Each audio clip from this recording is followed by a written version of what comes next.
নমস্কার বন্ধুরা, রসনালয়ে আপনাদের সবাইকে স্বাগত।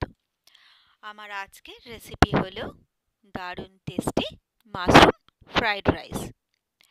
আর এই মাশরুম ফ্রাইড রাইস কিন্তু আমরা খুব সহজে আর খুব চটপট বানিয়ে ফেলতে পারি। বাড়িতে কোনো গেস্ট আসার থাকলে বা নিজেদের কোনো অকেশনে কিন্তু আমরা এটা ঝটপট বানিয়ে ফেলতে পারি।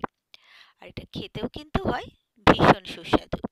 তো এই মাশরুম ফ্রাইড রাইস বানানোর জন্য প্রথমেই আমি নিয়ে নিয়েছি বাসমতি চালের ভাত। এরপরে আমি নিয়ে নিয়েছি বেশ খানিকটা মাশরুম, যেটা আমি স্লাইস করে কেটে নিয়েছি, ভালোভাবে ধুয়ে পরিষ্কার করে নিয়েছি। এরপরে আমি নিয়ে নিয়েছি স্প্রিং অনিয়নের গ্রিন অংশটা আমি এখানে কেটে নিয়েছি। এরপরে আমি নিয়ে নিয়েছি স্প্রিং অনিয়নের সাদা অংশটা ছোট ছোট করে কেটে নিয়ে নিয়েছি 1 টেবিল চামচ আদা কুচি, নিয়ে নিয়েছি 1 টেবিল চামচ রসুন কুচি, আর নিয়ে নিয়েছি গোটা 3-4 কাঁচা লঙ্কা, এটাও আমি ছোট ছোট করে কুচিয়ে নিয়েছি। এরপরে আমি গ্যাসে একটা কড়া বসিয়ে দিয়েছি, তাতে দিয়ে দিলাম তেল। এখানে আমি ভেজিটেবল অয়েল দিলাম।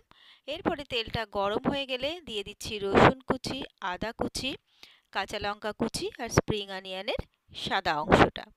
এরপরে এই সবটাকে আমি ভালো করে কিছুক্ষণ ফ্রাই করে নেব।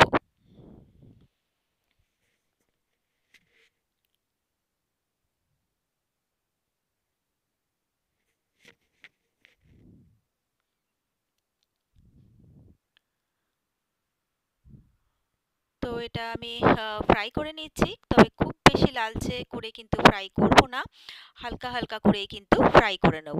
তো এটা কিছুক্ষণ ফ্রাই হয়ে যাওয়ার পরে এরপরে যে মাশরুমগুলো আমি কেটে রেখেছিলাম সেই মাশরুমগুলো আমি এর মধ্যে দিয়ে দিলাম। এরপরে আমি মাশরুমটাকেও কিছুক্ষণ ফ্রাই করে নেব। তবে এখনই কিন্তু মাশরুমের মধ্যে আমি নুন অ্যাড করব না।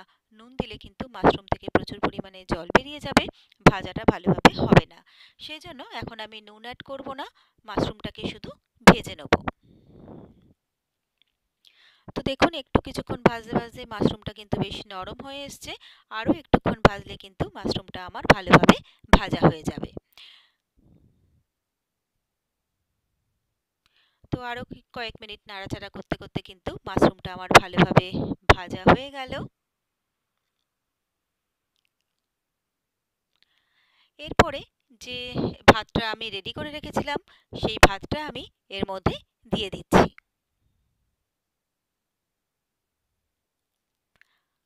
এরপরে আমি এর মধ্যে দিয়ে দেবো গ্রিন অংশটা, স্প্রিং অনিয়নের যেটা কেটে রেখেছিলাম সেটা দিয়ে দিচ্ছি, স্বাদমতো নুন, আর দিয়ে দিচ্ছি ব্ল্যাক পেপার পাউডার।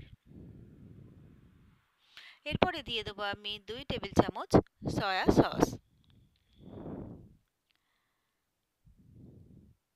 এরপরে সবটাকে আমি ভালোভাবে মিলিয়ে মিশিয়ে নেব, তবে হালকা হাতে কিন্তু মিলিয়ে মিশিয়ে নিতে হবে, যাতে লম্বা দানার ভাতগুলো ভেঙে না যায়। তো সবটাকে ভালোভাবে মিলিয়ে মিশিয়ে নেওয়ার পরে কয়েক মিনিট আমি এটাকে ভালো করে ফ্রাই করে নেব।